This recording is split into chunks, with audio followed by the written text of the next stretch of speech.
Hello दोस्तों, हमारे channel में आपका स्वागत है। आज फिर हम एक नई कहानी के साथ आए हैं। आशा करते हैं कि आपको ये कहानी पसंद आएगी। कहानी का शीर्षक है मोबाइल का भूत। आइए शुरू करते हैं। गांव रामपुर में बच्चे मोबाइल के नशे में डूबे हुए थे। वो सुबह हो या शाम केवल मोबाइल ही देखते रहते थे।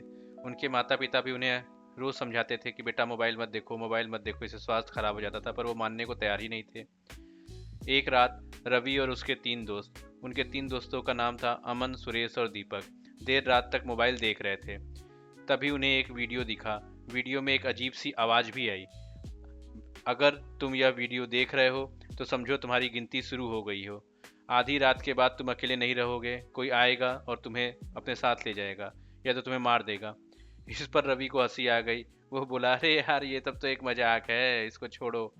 लेकिन तभी अमन कांपती हुई आवाज में बोला, पर मैंने सुना है कि जिसने भी ये वीडियो देखा है वो गायब हो गया है। सुरेश चिढ़ते हुए बोला, बकवास मत करो। लेकिन दीपक जो था वो सहमा हुआ था। वो कहता है, मुझे अच्छा नहीं लग रहा है, मैं सोने जा रहा हूँ। यह कहकर वो अपने घर की ओर चला गया। दीपक के घर पहुंचते ही अचानक हवा एकदम ठंडी हो गई थी। घर की जो उसकी लाइटें थी वो भी जल बुझ रही थी। उसका मोबाइल भी अचानक से अपने आप ही ऑन हो गया और उसमें एक भूतिया वीडियो चलने लगा। दीपक, दीपक, दीपक, किसी ने उसकी खिड़की से बाहर से पुकारा। तभी दीपक कांप उठा। धीरे धीरे उसने खिड़की से बाहर झांका। वहां कोई नहीं था। वह वापस आ गया और अपने बिस्तर पर बैठ गया। तभी अचानक आवाज आई, ठक ठक ठक। दरवाजे पर दस्तक हुई। दीपक डरते डरते दरवाजे की तरफ बढ़ा। जैसे ही उसने दरवाजा खोला, वह देख के एकदम सहम सा गया और बहुत ज्यादा डर गया। उसकी आवाज भी नहीं निकल पा रही थी। दरवाजे के बाहर एक भयानक भूत खड़ा था। उसकी आंखें खून से भरी हुई थीं। आंखें बाहर की ओर लटकी हुई थीं। उसके चेहरे से बदबू आ रही थी। उसके नाखून इतने बड़े थे कि वो जमीन तक छू रहे थे। और वह गुर्राते हुए बोलता है, तूने वीडियो देखा है ना, अब तू मेरा शिकार बनेगा। इतना कहकर भूत ने अपनी काली लंबी उंगलियां दीपक की ओर बढ़ाई। दीपक को खींचते हुए अंधेरे में लेके चला गया।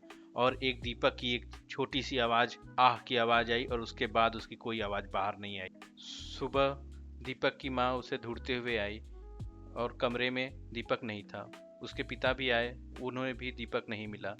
बिस्तर पर केवल उसका मोबाइल पड़ा हुआ था और मोबाइल पे वही भूत वाला वीडियो चल रहा था। उन दोनों ने वो वीडियो देखा, लेकिन दीपक उन्हें नहीं मिला। गांव में भी हड़कंप मच गया था। लोगों में बातें चल रही थीं कि कल रात दीपक को कोई उठा ले गया, उसका कोई पता नहीं चल रहा है। गांव वाले भी परेशान हो रहे थे। सब जगह डर का माहौल था। रवि, अमन और सुरेश अब घबरा रहे थे। वे आपस में बात कर रहे थे। रवि कहता है, क्या सच में उस वीडियो में कुछ था? लेकिन अमन ने हिम्मत दिखाते हुए कहा, हमें सच जानना ही होगा। अगर दीपक गायब हुआ है तो हम उस भूत को फिर से बुलाएंगे और उसे देखेंगे।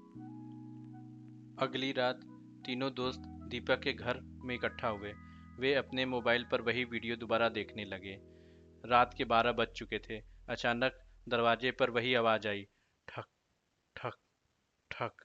रवि ने कांपते हुए दरवाजे को खोला। वहां बाहर वही खौफनाक भूत खड़ा था। भूत कहता है, तुम सब ने फिर से वीडियो देखा है, अब तुम्हारा भी अंत निश्चित है।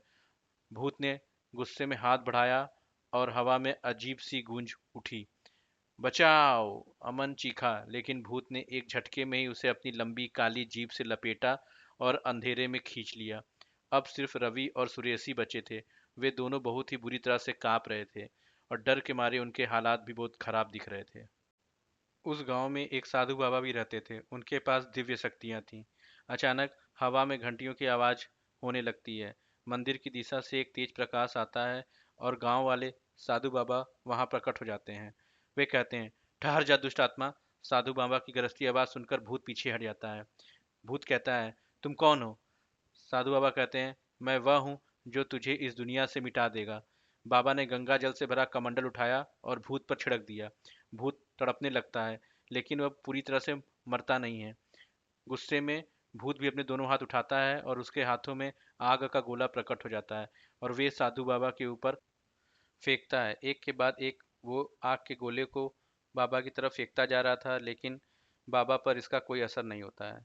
बाबा के पास बहुत सी चमत्कारी शक्तियां हैं। वह ऐसे 10 भूतों को एक साथ खत्म कर सकते हैं। बाबा कहते हैं, तू गांव के बच्चों को परेशान करता है, उन्हें मार देता है, उन्हें उठा के ले जा रहा है। गांव वाले तुझसे परेशान हो चुके हैं, आज तेरा अंत निश्चित है। बाबा एक मंत्र पढ़ते हैं, ओम नमः भगवते रुद्राय, और उनके हाथ में एक त्रिशूल आ जाता है। भूत, जो बहुत गुस्से में था, उसने जमीन से काली छायाएं निकाली और बाबू की तरफ फेंका।